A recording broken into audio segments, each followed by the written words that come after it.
स्वागत है आप सभी का। आपके साथ मैं हूं पुनीत। खबरों की शुरुआत करते हैं और सबसे पहले आपको बता दें कि न्यूज़ 18 ने जो खबर दिखाई थी इस पर मुहर लगी है। भूपेश बघेल कैबिनेट ने आज कई सारे अहम फैसले लिए हैं और न्यूज़ 18 ने जो खबर दिखाई थी कि 21 मई से राजीव गांधी न्याय योजना सरकार लागू करने जा रही है, इस पर मुहर लगी है और सरकार ने फैसला ले लिया है। राजीव गांधी की पुण्यतिथि से ये योजना लागू होगी। डिफरेंस की राशि किसानों को 4 किश्तों में दी जाएगी और शराब पर 10% कोरोना टैक्स लगाने की भी तैयारी सरकार कर चुकी है। हर जिले में एक अंग्रेजी स्कूल खोला जाएगा, इसका फैसला भी लिया गया है। अंग्रेजी माध्यम के ये स्कूल खोले जाएंगे और 40 स्कूल खोले जाएंगे। कलेक्टर इसके लिए तत्काल कार्रवाई शुरू करेंगे। साथ ही 10वीं 12वीं के छात्रों को ITI की ट्रेनिंग भी दी जाएगी। एथेनॉल बनाने की फैक्ट्री को भी मंजूरी दे दी गई है। इसके साथ ही 6 महीने में प्रोडक्शन शुरू करने पर अनुदान भी सरकार देगी। 2 करोड़ रुपए का अनुदान ये दिया जाएगा। तो ये कुछ अहम फैसले रहे आज कैबिनेट की बैठक।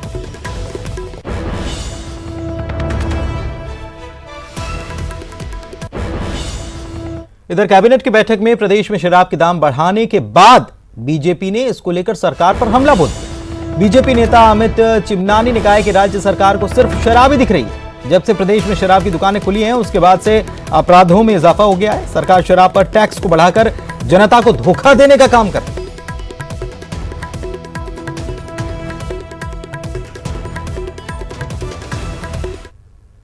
छत्तीसगढ़ की सरकार को शराब के अलावा और कुछ समझ में ही नहीं आता। एक तरफ शराब को शुरू कर दिया गया लॉकडाउन के दौरान, उसके बाद हम देखें कि अपराधों में बहुत वृद्धि हुई। पूरा प्रदेश शराब बंदी की मांग कर रहा है और शराब बेचते समय पहले ही अवैध रूप से किसी से 50 रुपए, किसी से 100 रुपए ज्यादा लिया जाता रहा है और उसके बाद अब ये टैक्स में बढ़ोतरी करके जनता को धोखा देने का काम है, वादा खिलाफी का काम है और मुझे लगता है कि एक अपराध की तरफ छत्तीसगढ़ की सरकार बढ़ रही है। सुरेंद्र हमारे सहयोगी रायपुर से जुड़े हुए हैं, उनके पास चलते हैं। सुरेंद्र, कैबिनेट की बैठक हुई और कई सारे अहम फैसले लिए गए, क्या क्या फैसले थे? देखिए, जिस तरह से कैबिनेट के कई अहम फैसले लिए गए हैं, जिसमें से जो राजीव गांधी जो न्याय योजना है जिसको विधानसभा से मंजूरी मिल चुकी थी, उसके बाद अब जिस तरह से कैबिनेट की भी मंजूरी मिल चुकी है, जो किसान को 2100 रुपये देने की बात कांग्रेस सरकार ने की थी, उसके वादे को पूरा करने के लिए आज कैबिनेट की जो बैठक हुई उस पर मुहर लग चुकी है और जो अंतर की राशि है वो अब किसान के खाते में पहुंचेगी। और 21 मई को, क्योंकि पूर्व जो प्रधानमंत्री हैं राजीव गांधी, उनकी पुण्यतिथि है, उस दिन से इस पूरी योजना का पूरा क्रियान्वयन शुरू हो जाएगा। साथ ही इसके अलावा जो उत्कृष्ट जो स्कूल हैं उनके लिए भी कई एक ऐसे कदम उठाने की सरकार ने कोशिश की है। उसके लिए कैबिनेट में पहल भी हुई है और उस पर मोहर भी लगी है कि 40 उत्कृष्ट विद्यालय बनाए जाएंगे जो अंग्रेजी माध्यम से होंगे। साथ ही उसमें उन विद्यार्थी जो शामिल किए जाएंगे, किस तरह से जो है विद्यार्थी इसमें इंग्लिश जो अंग्रेजी भाषा को कैसे सीखें, किस तरह से आगे अपने करियर को बढ़ा सकते हैं। इसके अलावा जो 10वीं 11वीं और 12वीं के साथ जो ITI करेंगे उनको ITI में उसकी ट्रेनिंग दी जाएगी जो रोजगार मूलक हो, क्योंकि रोजगार को बढ़ाने के लिए सरकार इस पे जोर दे रही है, तो उसके लिए एक बड़ी पहल हुई है। साथ ही एथेनॉल का जो प्लांट को लेकर जो केंद्र सरकार से जो अनुमति मिली थी उसको लेकर सरकार ने अपना कदम बढ़ा दिया है, उसको ने कैबिनेट की मोहर लगी है। साथ ही शराब को लेकर जिस तरह से 10 रुपये बढ़ाए गए हैं, देसी जो शराब है उस पर 10 रुपये बढ़ाए गए हैं और अंग्रेजी जो शराब है उस पर 10% का बढ़ोतरी की गई है, इस पर मोहर लगी है। इसके अलावा हालांकि जिस तरह से रविंद्र चौबे जो कैबिनेट मंत्री, उन्होंने साफ तौर से कहा है कि जिस तरह से दिल्ली में 70 जो फीसदी बढ़ाई गई है, शराब के रेट बढ़ाए गए हैं, यहाँ पर बहुत कम इस पर इजाफा किया गया है। लेकिन इसको लेकर बीजेपी काफ़ी आक्रामक है। लेकिन उसके अलावा जो कैबिनेट की बैठक में और हम अगर बात करें तो जो घरों को बनाने की जो बात है, जो छत विहीन लोग हैं उनको छत मुहैया हो, उसके लिए भी कार्य योजना बनाई गई है नगरीय प्रशासन विभाग के द्वारा, उसको भी आज कैबिनेट की मंजूरी मिली है। इसके अलावा जिस तरह से, क्योंकि सबसे महत्वपूर्ण जो योजना थी कांग्रेस की वो 2100 रुपये देने की थी किसानों को, तो उसके लिए इस पर एक मोहर लगी है। ये एक बड़ी जो कांग्रेस सरकार की जो घोषणा थी उस पर मोहर लगी है और जो अंतर की राशि है अब वो किसानों के खाते में सीधे पहुंचेगी और 21 तारीख से इसकी शुरुआत हो जाएगी। तो ये कैबिनेट की बड़ी जो अगर कहें तो बड़ा फैसला इसमें शुमार किया जाए। और इसके अलावा जो स्कूलों पर ध्यान दिया गया, इंफ्रास्ट्रक्चर पर ध्यान देने की बात कही गई है कि कि जिस तरह से स्कूल के जो अच्छे स्कूल हैं, जो उत्कृष्ट स्कूल होंगे, उनको अगर 40 के तौर पर एक मॉडल के तैयार किया जाए, उसके बाद इस पे और आगे बढ़ाए जाएंगे। इसके अलावा जो बोध घाट जो परियोजना है, उसके लिए भी रोड मैप तैयार करने के लिए कैबिनेट में इसके निर्देश दिए गए हैं। तो इस तरह से तमाम वो कार्य योजनाएं हैं और तमाम ऐसी योजनाएं हैं जिनको अमली जामा पहनाना है, तो उसको कैबिनेट में आज उस पर मोहर लगाई गई है। और अब आने वाले दिनों में ये पूरी कैबिनेट की जो डिसीजन हुए हैं, जो इस पे जो निर्णय पास हुए हैं, वो अब धरातल पे उतरेंगे। और जिस तरह सबसे बड़ी बात यह है कि अभी जिस तरह से कोरोना को लेकर जो मजदूर लगातार राज्य में आ रहे हैं, तो उनको लेकर क्वारंटाइन कैसे करना है, उनको किस तरह से रखना है, किस तरह से उनको हिफाजत रखना है, क्योंकि ये जो महामारी है ज़्यादा ना फैले, उसको भी निर्देश इसमें कैबिनेट की बैठक में दिए गए हैं, जो सरकार के जो अधिकारी हैं। तो इस तरह से वो तमाम चीजें हैं। और नमक के लेकर जो स्टॉक को लेकर थी, तो कल ही जिस तरह से मुख्यमंत्री भूपेश बघेल ने स्पष्ट कर दिया था कि इस तरह से यहाँ पर किसी प्रकार की कोई कमी नहीं है नमक को लेकर, और नमक के लेकर अगर इस तरह से अफवाह फैलाई जाएंगी तो उस पर सख्त कार्रवाई की जाएगी। तो इस तरह से तमाम वो डिसीजन जो अगर कहें तो उस पर निर्णय लिए गए हैं कैबिनेट की बैठक में, तो वो अब आने वाले समय वो अब दिखने शुरू हो जाएंगे। जी पुनीत। अब शराब को लेकर सुरेंद्र, एक बात और है कि शराब को लेकर जहां पहले बीजेपी विरोध कर रही थी, अब उस पर 10% टैक्स लगाया तो भी विरोध हो रहा है कि शराब ही शराब याद आ रही है। 10% टैक्स लगा दिया तो भी विरोध, शराब बेच रहे थे तो भी विरोध। बिल्कुल। अपन जिस तरह से कल ही बीजेपी के सारे जो बड़े नेता थे, वो अपने घरों के सामने बैठकर धरना प्रदर्शन भी किए हैं कि जिसमें पूर्ण शराबबंदी की उन्होंने बात कही थी। और आप जिस तरह से अब शराब को लेकर जिस तरह से उसके दाम को बढ़ाया गया है, उसका भी ये लोग विरोध कर रहे हैं, बीजेपी विरोध कर रही है कि आखिर जिस तरह से शराब ही सरकार को क्यों समझ में आती है। इसके अलावा बहुत सारे मुद्दे हैं राज्य में, उनको आखिर क्यों सरकार ध्यान नहीं दे रही है। शराब के दाम को बढ़ाने की बात हो, चाहे पूर्ण शराबबंदी की बात हो, इस ओर जो है ध्यान सरकार को करना चाहिए। लेकिन इस तरफ ध्यान न देके सरकार जो है लगातार शराब पर ही अपना ध्यान नियंत्रित किए हुए है, इस पर ध्यान नहीं देना चाहिए। और लेकिन लगातार जिस तरह से पूर्ण शराबबंदी की जो बात है, उसको लेकर बीजेपी कहती रही है कि वो शराब पूर्णबंदी की शराब की सहमति में है।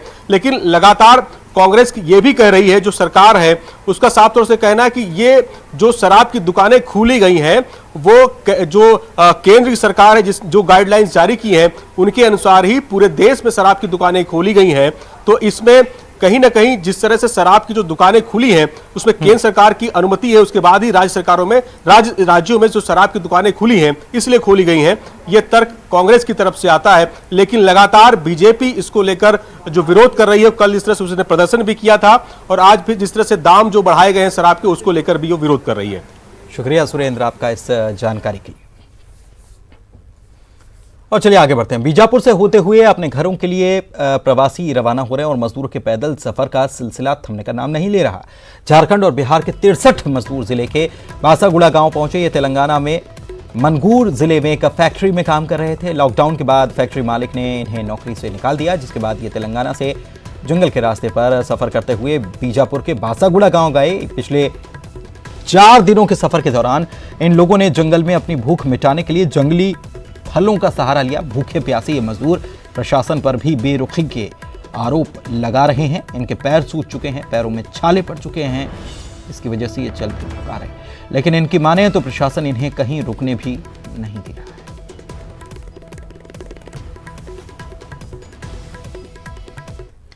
कोरोना जैसी वैश्विक महामारी का शिकार मजदूर वर्ग सबसे ज्यादा हुआ है। मजदूरों की ऐसी मजबूरी कि चेन्नई से साइकिल पर सवार होकर बिहार जा रहे हैं। तेज धूप में बिना खाना खाए बस घर जाने के लिए निकल पड़े। रास्ते में कई परेशानियों का सामना कर रहे हैं। ऐसे में 6 मजदूर साइकिल से सुकमा होते हुए बिहार जा रहे हैं। इन्हें रास्ते की जानकारी तक नहीं, लेकिन साइकिल लेकर लोगों से पूछते हुए चले जा रहे हैं। बस सभी पिछले 2 महीने से चेन्नई स्थित एक कंपनी में काम कर रहे थे, लेकिन लॉकडाउन के बाद कंपनी ने खाना और पैसा दोनों देना बंद कर दिया और कोई चारा भी तो नहीं। चल निकले ये अपनी साइकिल लेकर अपने घर की तरफ।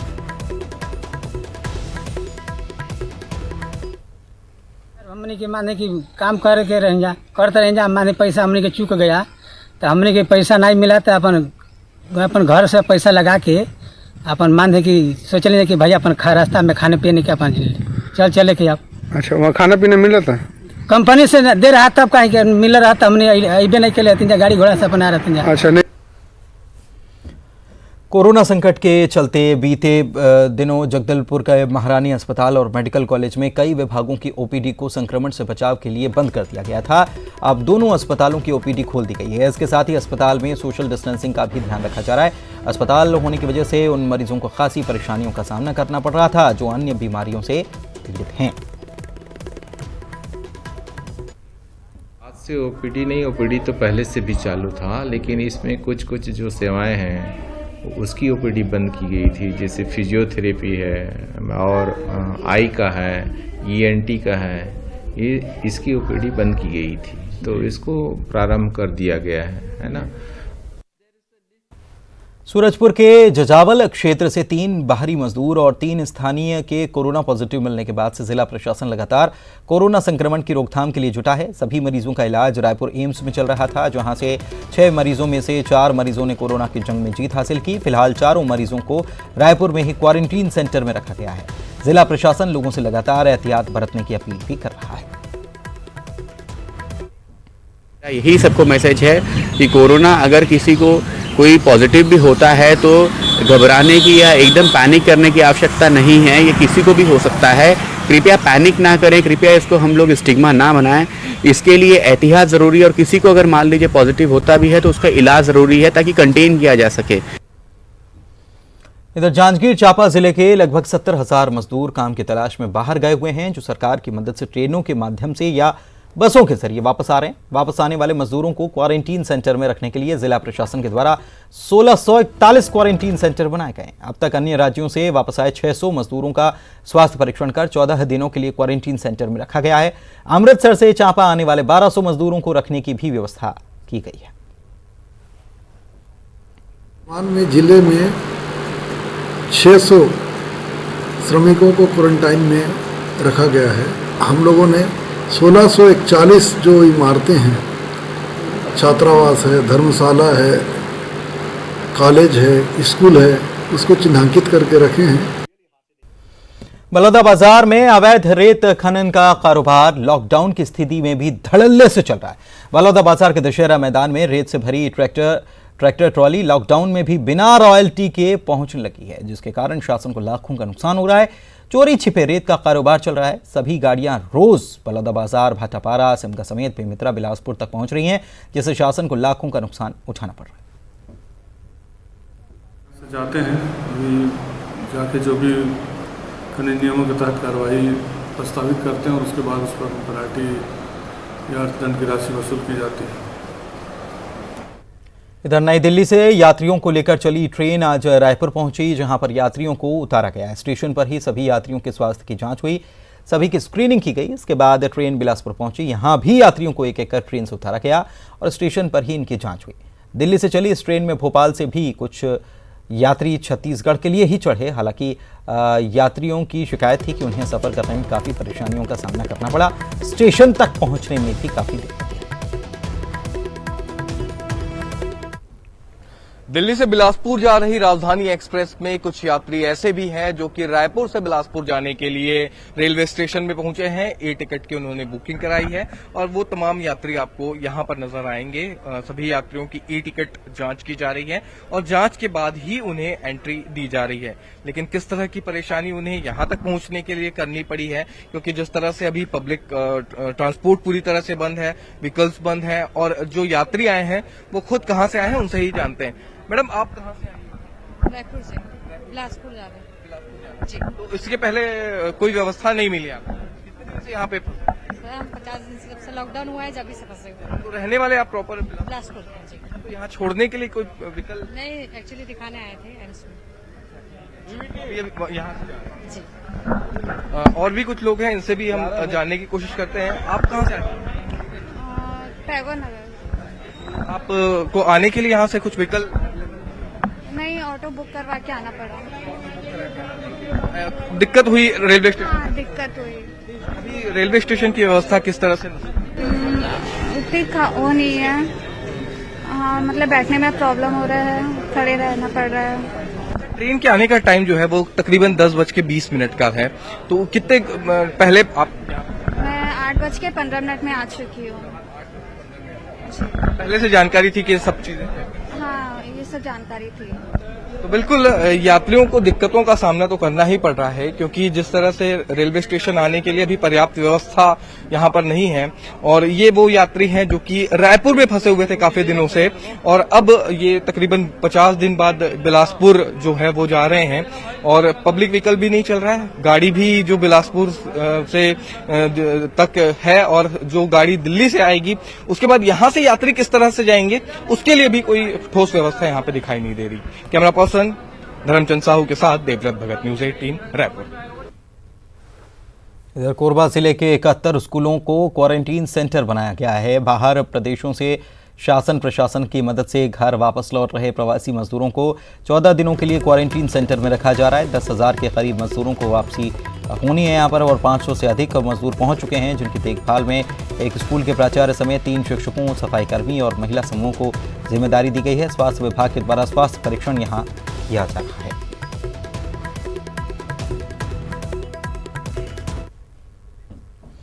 इधर जशपुर के फरसाबहार जनपद पंचायत के सीईओ का एक वीडियो सामने आया, जिसमें वो अभद्र भाषा का इस्तेमाल करते हुए निर्माण कार्यों में लेन देन की बात कर रहे हैं।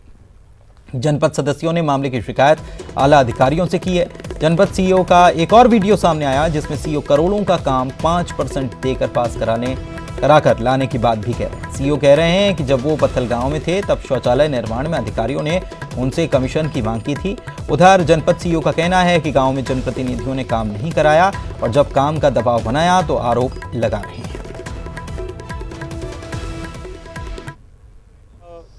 हमेशा इनके ऊपर आरोप है कि 5% हर विकास कार्य में कमीशन मांगा जाता है, और जैसा कि आपने वीडियो में देखा होगा सचिव के साथ दुर्व्यवहार कर रहे हैं। वीडियो में बता रहे हैं कि मैंने इतने करोड़ का काम 5% कमीशन के ऊपर लाया था। पंचायत में सचिवों के द्वारा 5% की मांग किए जाती और हम लोग भी जनपद में जाते हैं तो मैंने वहाँ हम लोग से भी सही बातचीत में नहीं बोलते हैं। आरोप निराधार है, क्योंकि 14 फाइनेंस का पैसा सरपंच सचिव के खाते में जाता है। ये लोग 2 महीना पहले 7,29,000 रुपये का आहरण किए हैं। इसमें 6,29,000 रुपये उप सरपंच के नाम में निकाले हैं, जिसमें से 3,92,000 रुपये स्ट्रीट लाइट के नाम पे निकाला गया है। आप स्वयं जा करके देख सकते हैं, वहाँ पर कोई काम नहीं हुआ है। और जब मैंने उनको जाकर डांटा है कि भाई आप काम कराइए, तो निराधार आरोप लगा रहे हैं। जनप्रतिनिधि जनता के द्वारा चुना हुआ जनप्रतिनिधि होता है और जनता के लिए काम करने वाला जनप्रतिनिधि होता है, और इस तरह का बात अच्छी बात नहीं है। और जनप्रतिनिधि और अधिकारी के बीच में सामंजस्य होना चाहिए। इधर रायगढ़ में नमक की कालाबाजारी पर प्रशासन ने कार्रवाई की है और एक दुकान को सील कर दिया गया है। इसके अलावा 7 दुकान संचालकों पर 1,05,000 रुपए का जुर्माना लगाया गया। जिला प्रशासन, खाद्य विभाग और निगम की टीम ने संयुक्त कार्रवाई की। लॉकडाउन के दौरान आवश्यक वस्तुओं की किल्लत बताकर बाजार भाव से अधिक नमक बेचने वाले व्यापारी भवानी ट्रेडर्स को सील कर दिया गया। वहीं संजय प्रोविजन, मनीष किराना, शारदा ट्रेडर्स को 10-10 हज़ार रुपए और सिंगल ट्रेडर्स पर 50,000 रुपए का जुर्माना लगाया गया। नीरज किराना स्टोर पर भी 25,000 रुपए का जुर्माना लगाया गया है। आज कलेक्टर साहब के निर्देश पे रायगढ़ शहर के अंदर बहुत सारी दुकानों के बारे में शिकायत मिली थी कि जो दाम है, कीमत है, उस अधिक रेट में बेचा जा रहा है नमक को। और ऐसे कुछ दुकानों को हमारे लोगों के द्वारा जांच भी किया गया और कुछ दुकानें सही पाई गई और उन दुकानों को फाइन भी किया गया है नगर निगम के द्वारा। और कुछ दुकानें जिनके पास शिकायत नहीं था, उस दुकान को सील भी किया गया है। और पूरे प्रदेश में और इस शहर में नमक का कहीं क्राइसिस नहीं है।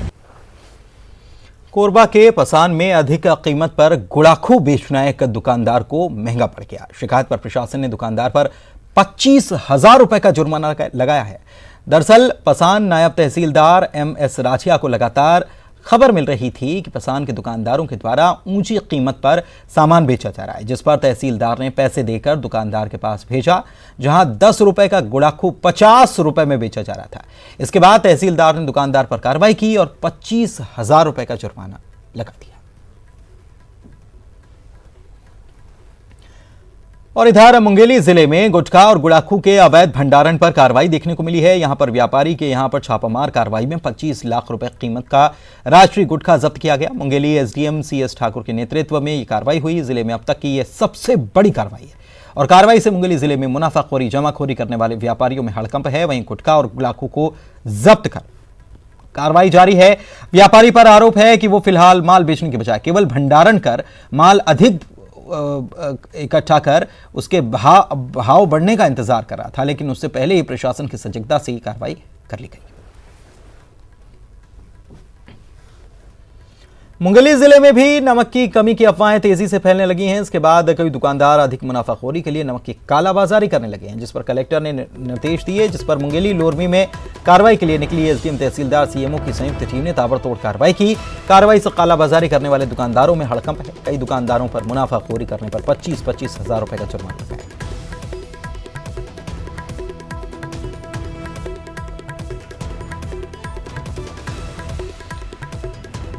सुकमा में पति पत्नी समेत 4 नक्सलियों ने सरेंडर कर दिया। सभी नक्सलियों ने एसपी, एएसपी और सीआरपीएफ के अधिकारियों के सामने हथियार डाले। नक्सली रघु पर 5 लाख रुपए का इनाम था, जबकि उसकी पत्नी लखे पर 3 लाख रुपए का इनाम था।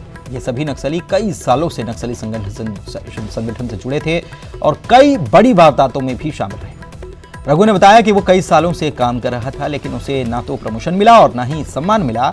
बड़े नक्सली अपने अपने बच्चे पैदा कर रहे हैं और उनका पालन कर रहे हैं, लेकिन हम बच्चे पैदा करने और परिवार आगे बढ़ाने की अनुमति हमें नहीं मिलती, इसलिए उन्होंने आत्मसमर्पण कर दिया।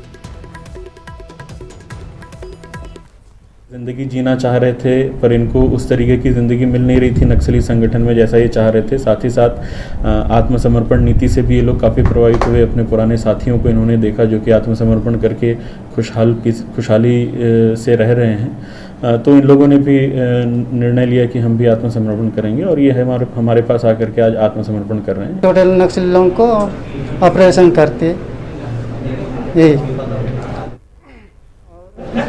मैं घर आए थे,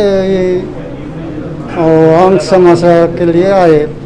वो कितना बार बताया वो नहीं भेजते, अब बाहर नहीं भेज रहा, इसलिए मैं घर जाके वो आत्मसमर्पण करके मैं रहूँगा, सिलेंडर करूँगा बोल के घर आया।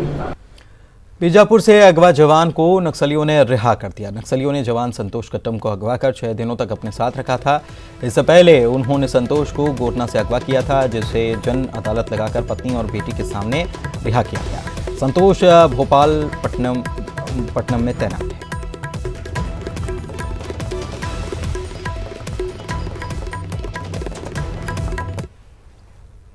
और इसी के साथ बुलेटिन में फिलहाल इतना ही। नमस्कार।